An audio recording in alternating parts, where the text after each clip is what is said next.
What's up, everybody? It is the first episode officially of season 2 of the Refuse to Lose podcast, a Seattle Mariners podcast hosted by me, Brady Farkas, through the Sports Illustrated family of networks. Myself, my coworker, Taryn Kovac, are always writing over at Mariners on SI. You can find us, just Google Mariners on SI. All the news, all the updates, all the rumors, all the roster moves, all the commentary, all the ribbing from the local media, from the national media. We've got it all covered. Everything you need to know, Mariners on SI. I'm not going to lie to you. Had a couple stops and starts through the offseason, but with spring training beginning this week, we are back, and we are back in full. Again, season 2 of the Refuse to Lose podcast. We started this last July, and we will take you all the way through the entire season. And then hopefully we won't ever stop.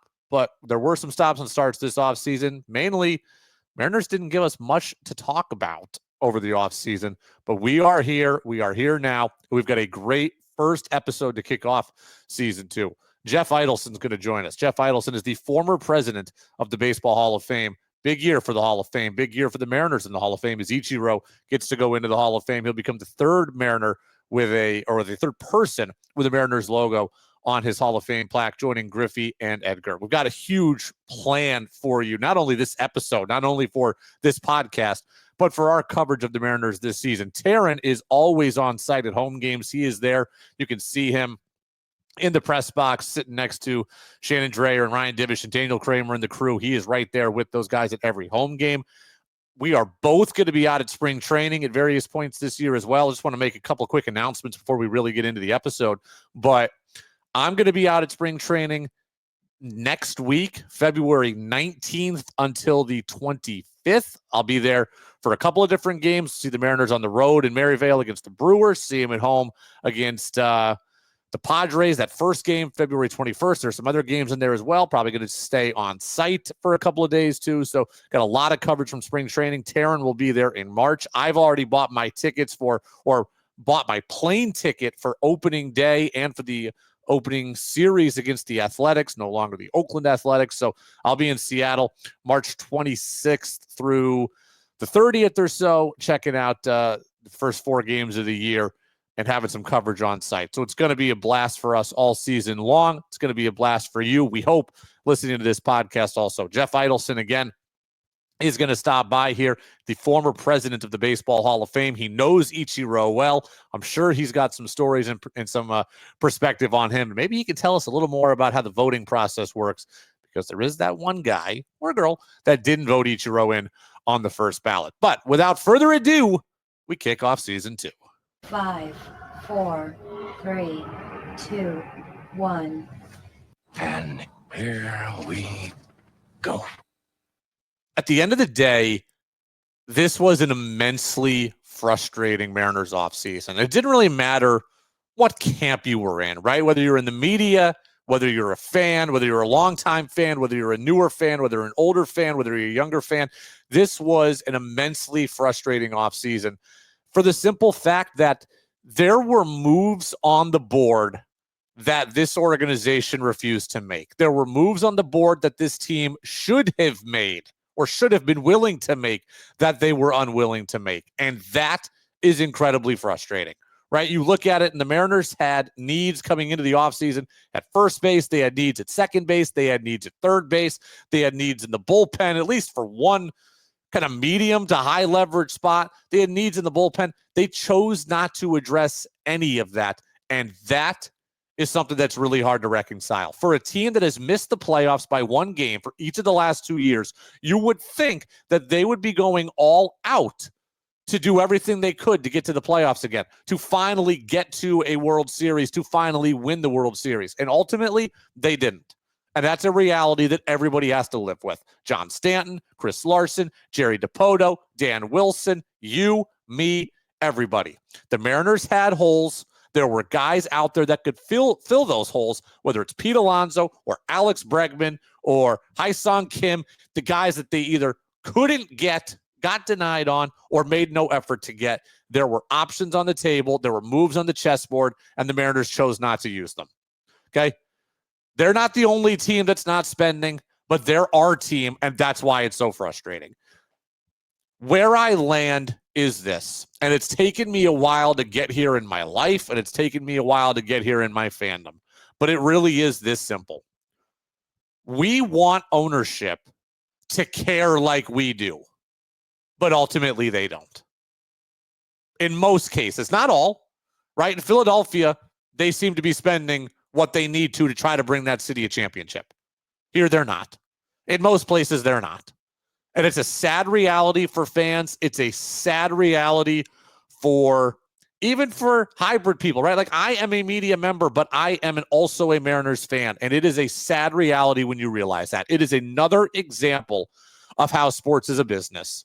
We don't want it to be. We want the ownership group to treat it like we do. When we root for the Mariners, it is about civic pride. It is about city pride. It is about regional pride.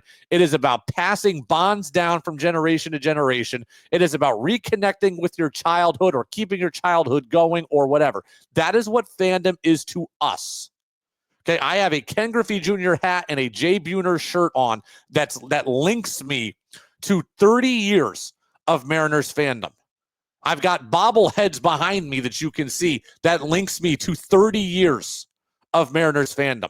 We want that stuff. We want those efforts. We want our investment, both emotional and financial, to be understood, to be rewarded, and to be reciprocated by the ownership group.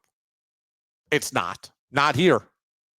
Some places it is, but a lot of places it's not. And that is a sad reality. It is not about civic pride. It is not about giving back to the fans.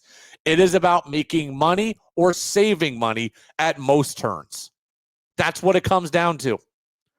And we all have to realize that whether we want to or not.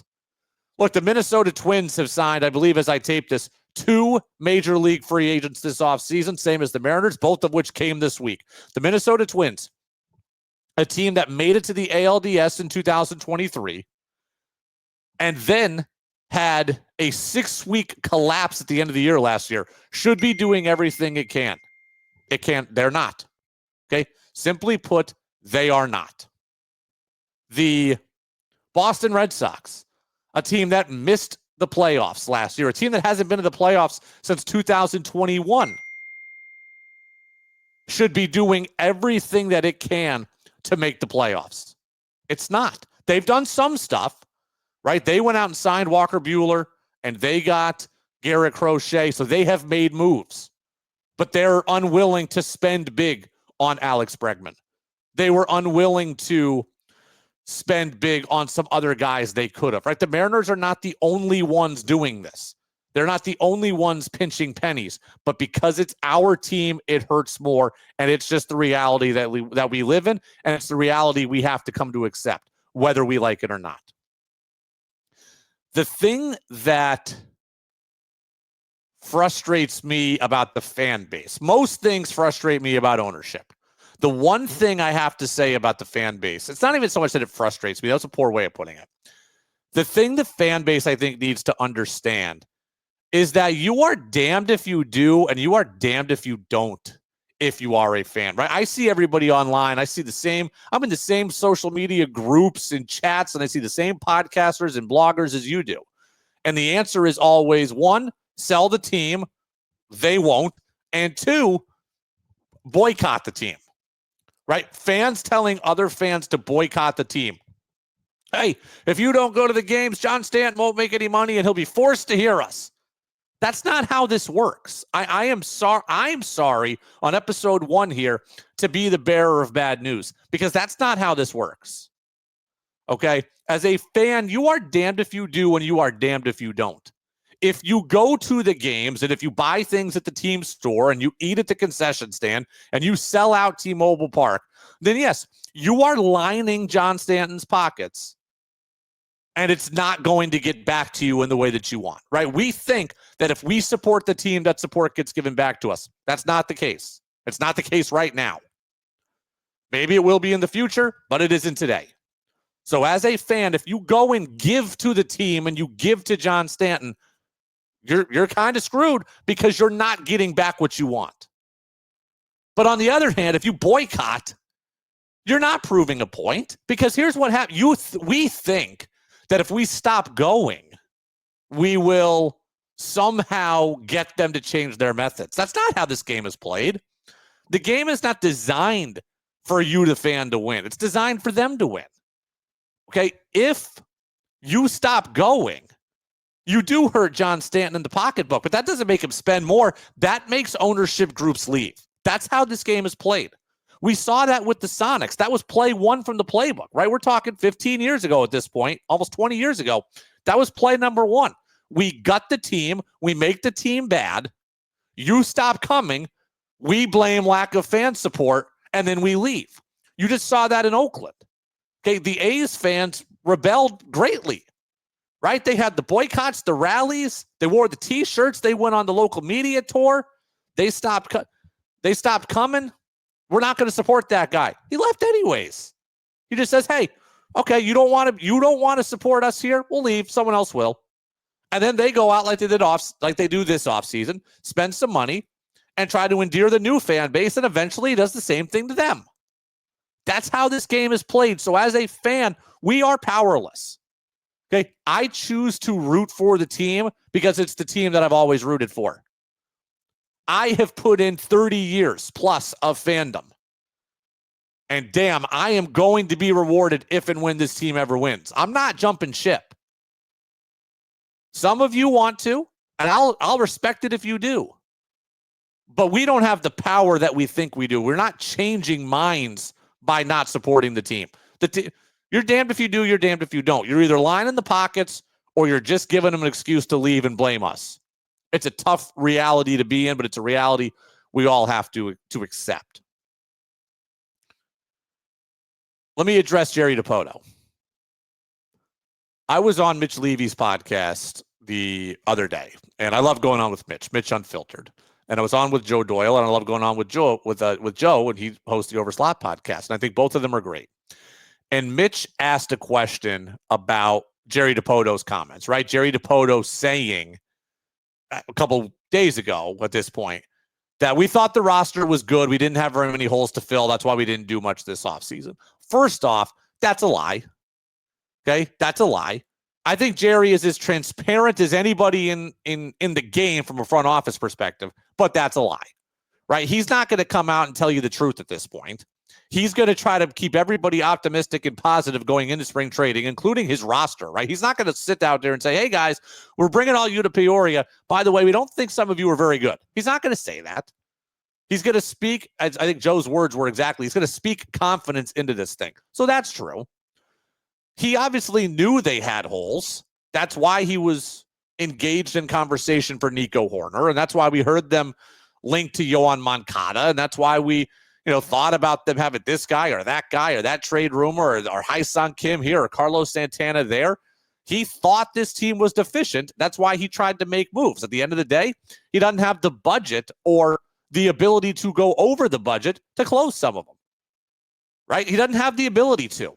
It's really that simple. But him saying they don't have any holes, that's a lie. That's front office BS. That's front office PR. You have to understand that. I do. But, Mitch was playing the side of kind of, oh, here's Jerry again, spewing things.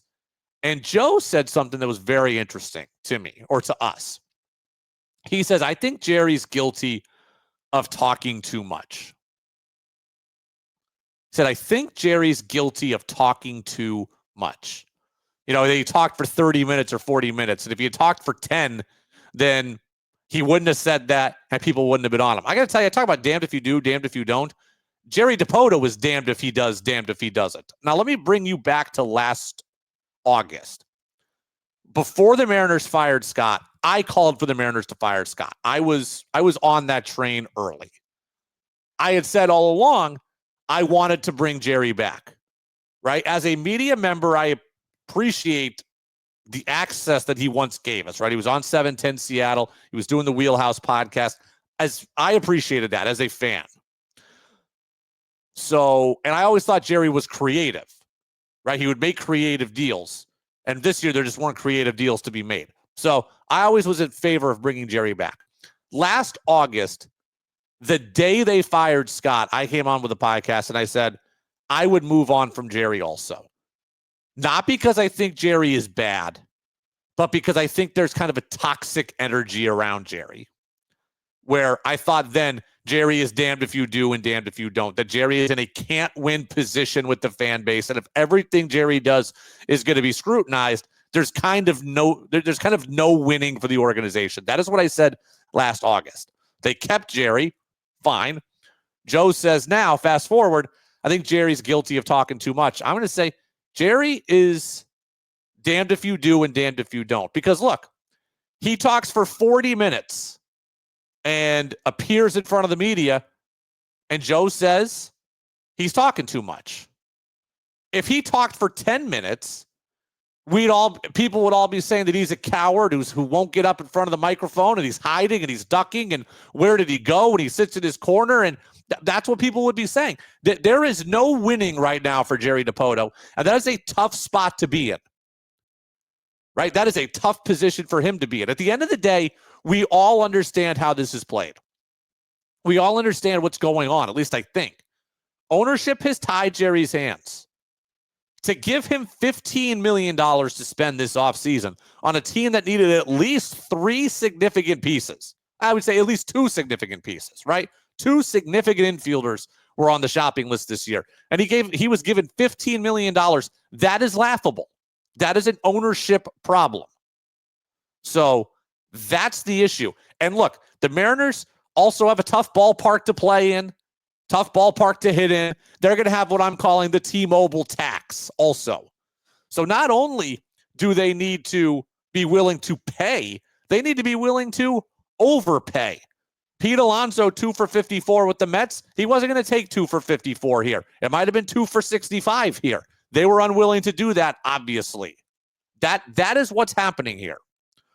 Jerry is a creative guy, but there's no creative moves to be made when you don't have financial flexibility to do things and when other teams don't want your prospects.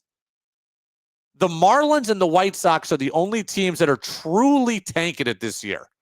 The Rockies, I think, are trying. I just think they're bad. But, those are the only teams that are truly tanking it. They don't want your prospects. Most teams don't want your prospects, I should say. Most teams want major league talent just like you do. I talk about the Twins. I talk about the Red Sox. Those are teams that want to win at the major league level. They just don't want to. They don't want prospects, and they don't want to give you major league players. The Marlins and White Sox will give you major league players. They don't have that many major league players to give, if any. So it's a precarious position to be trading in. So I think Jerry, damned if you do, damned if you don't with the media and the fans, doesn't have the ability to go out and make the moves he likes because the market isn't really calling for those kind of moves. It isn't clamoring for your prospects. At the end of the day, this is an ownership problem. Okay? Ownership is what is holding back the Mariners. Ownership is what is holding back many baseball teams. And it's sad. Okay? It is sad to see. You have the haves and the have-nots. You have the Dodgers, you have the Phillies, you have the Mets, you have the Yankees, and you have everybody else. The Padres, for a while, were in that group too. The Cardinals are cutting spending. The Twins are not spending. I'd say you have the Blue Jays also spending. Give them credit. Okay, the Tigers, they're spending lukewarmly. 1 year on Gleyber Torres, 2 years on Jack Flaherty. They should be going all in on Alex Bregman, and they're not. Okay, the Mariners are not the only ones doing this. It's sad that baseball has gotten to this point, and baseball owners have gotten to this point, but they have. That's where we're at. The Mariners offseason as a whole was frustrating. The Mariners fans are frustrated. But something awesome did happen over the course of this offseason. At the end of January, we got word that Ichiro Suzuki, number 51, he of the great throwing arm, the throw to get Terrence Long at third base in 2001, the former MVP, the former Rookie of the Year, the leader of the Sweet 116 win Mariners, Ichiro, is going to the Baseball Hall of Fame this summer. He will be enshrined and immortalized in a ceremony in Cooperstown, July 27th. I will be there. I will be there as a media member. I have been there as a fan before. Cooperstown is my favorite place in the world. Hall of Fame weekend is one of my favorite times of the world. Cooperstown is my favorite place. I was there for Griffey. I was there for Edgar. I will be there for Ichiro as well. A guy who knows the Hall of Fame better than anybody is its former president, Jeff Idelson. He joins us now. He did this job as the president of the Hall of Fame for more than a decade, from 2008 until 2019. He was in office for Griffey and Edgar's induction, and he is here now to talk a little bit about number 51 himself. Jeff, thank you for being with us, my friend. How are you?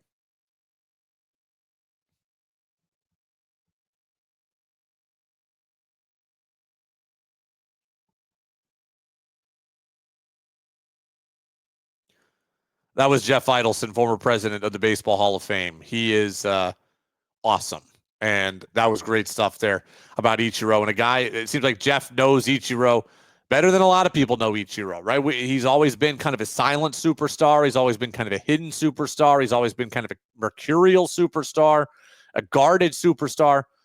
But it seems like he lets that guard down for Jeff Idelson. That's good stuff there about how he gives, his entire collection is going to go to the Hall of Fame at some point. I can only imagine what that exhibit will look like over time. And I'll be pumped to see it. Hall of Fame weekend, I'm telling you, I don't know where everyone's listening from, but if you can get to Hall of Fame weekend, I highly recommend it because it is truly a special time. It's always a zillion degrees, end of July. You're in an open field all day, but there is nothing better than being in a baseball place around other baseball people when your guy's going in. And it's going to be wild. It's going to be a wild scene to see Ichiro there. It's one of many things I'm excited to be around for the Mariners this year, right? Spring training later this month, opening series. I'll be at Fenway when they're out my way again, playing in Boston, maybe Yankee Stadium as well. Little League Classics out east in Williamsport. I'm going to try to be there for that. I don't know what the credential process is like, and I'll be there for Ichiro. I've gone to Cooperstown many, many times, and again, it is my favorite place. So thanks to Jeff Idelson for jumping on. On Ichiro, and I wrote this a couple of weeks ago at Mariners on SI, but I think it's important to note again that part of the reason why Ichiro is so important to the Mariners is, one, I think for many people, especially people younger than me, Ichiro was the superstar. It was the only superstar of their life until Felix, right? It was Ichiro for a while, and then it was Felix. So there's a generation of Mariners fans who became Mariners fans because of Ichiro. And that's powerful, moving stuff. Same thing for Felix. Same thing for Julio now. I was a Mariners fan before Ichiro, but what Ichiro did for me and for people of my age is he helped heal my generation of Mariners fans, because I remember being 9 years old in 1998 when the Mariners traded away Randy Johnson to the Astros. Great stuff, by the way, from Jeff Idelson on Randy Johnson. Side note. I remember being 10 years old in 1999 when the Mariners traded Ken Griffey, or it was 2000, but after the 99 season. I remember being 11 years old or just turning 12 when A-Rod left after the 2000 season. I mean, even to me, from 9 to 11 years old, it was unfathomable that one organization would have three of the greatest players of all time, three of the greatest players at the time also, and would lose them all in successive seasons or successive off seasons. The Mariners became, I was living in New York, the Mariners became a punchline about how my team couldn't hold anybody, about how nobody wanted to stay there. And that hurt, right? It hurt to lose your favorite players. It hurt to lose your best players. And it hurt to be made into a laughingstock. That's what the Mariners were when these guys were leaving and or were traded. Three Hall of Famers, or Hall of Fame talents in A-Rod's case, traded in, or leaving in successive seasons or off seasons. I mean, that was unthinkable. And then came Ichiro in 2001. And then came the 2001 team that showed that we have another star to latch on to, and that it was possible to win without the stars we had previously had. And that was special. And for all the greatness of Ichiro, that to me is maybe the thing that I admire most, that he bridged the gap between stars, and he made those stars leaving not hurt as bad. The throws, the discipline, the at-bats, the contact, the all-star games, the gold gloves, the home run robberies, the walk-off off Mariano, that's all special. That's all important. But for me, that's the most important thing of all. His ability to connect me to the next generation of Mariners baseball and to make the hurt not hurt as badly. We will end the show, as always, with Around the Bases. We'll do that in a minute, but I do want to say this. As spring training gets set to start, there are many things that I hope for at spring training, right? Most of them health-related, right? All of us. It doesn't take a genius to sit here and say that number one on our bingo card for spring training is that everybody is healthy, right? You need all 5 starters to be healthy. You need Munoz to be healthy. You need Santos to be healthy. You need Polanco to be healthy. You need Julio to be healthy. Robles, you need all of your guys to be healthy. That is number one. Everybody make it out of spring training in one piece. That's one. Number two, okay, yeah, I want to see Julio play well and bring that into the end of March for opening day.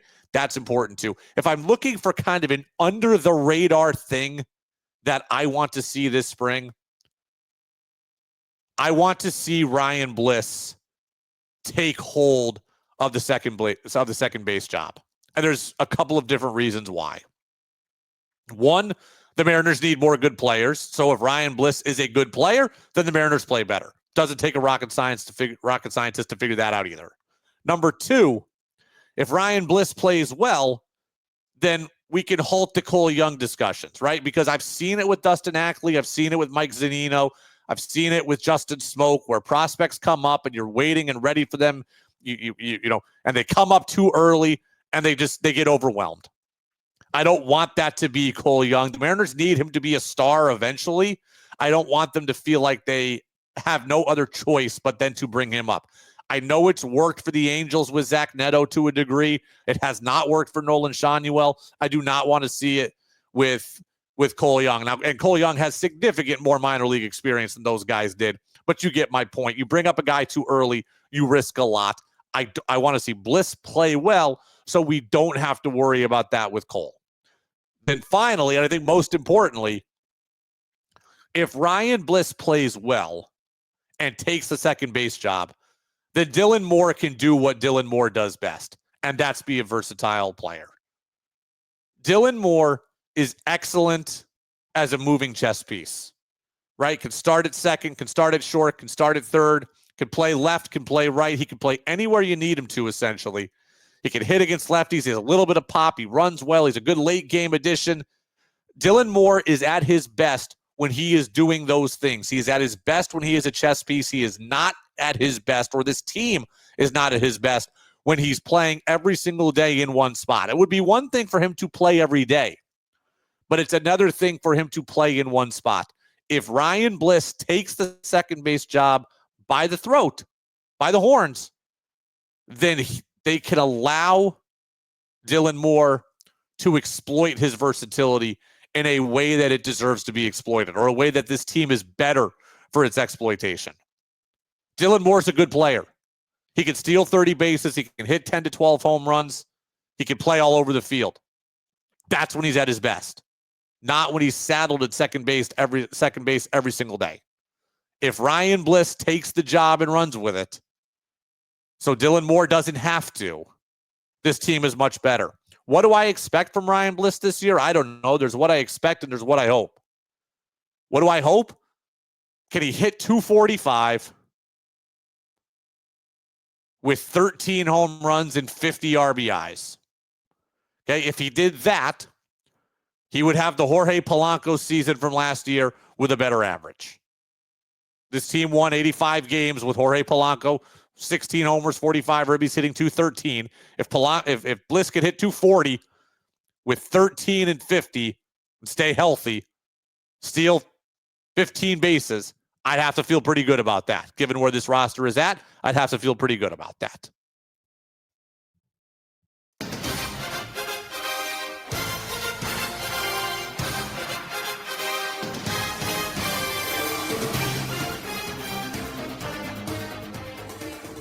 Congratulations are in order for Robinson Cano as we go around the bases. Cano, the former Mariner, who made, I want to say, 4 All-Star games with the Mariners, 5 years in total with Seattle before getting traded to the Mets. He won the Caribbean Series title with the team for the Dominican Republic alongside fellow former Mariners, Alex Colomé, Phillips Valdez, and Jose Marmolejos. So congratulations to Robbie Cano. I did have a chance to talk with Robinson Cano earlier this offseason, which was very, very cool. You saw some of that content written-wise over at Mariners on SI. So Cano, a champion. He did bring in the only run of the game in the Caribbean Series final against Mexico. And in classic Mariners fashion, bases loaded, nobody out. He grounded into a double play to bring in that run. But the pitching held up, and the Dominican Republic won 1-0. One of the other guys, obviously, I'm excited to watch this offseason, or excuse me, this spring training season, is Victor Robles. Well, Victor Robles was a subject of discussion on Seattle Sports 710. Matt Snyder from CBS, who does fantasy baseball, was on with Wyman and Bob earlier this week, or late last week, rather, and he talked about Robles.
Talent's always been in there. Victor Robles is a guy the Mariners are counting on, right? The Mariners are doing a lot of what we call hoping for things. And I generally say hope is not a strategy, but the Mariners are treating it as a strategy, unfortunately. They need Robles to be good. They need a Rosarena to be good. They need Julio to bounce back. They need Cal to be awesome again. They need the pitching staff to stay healthy.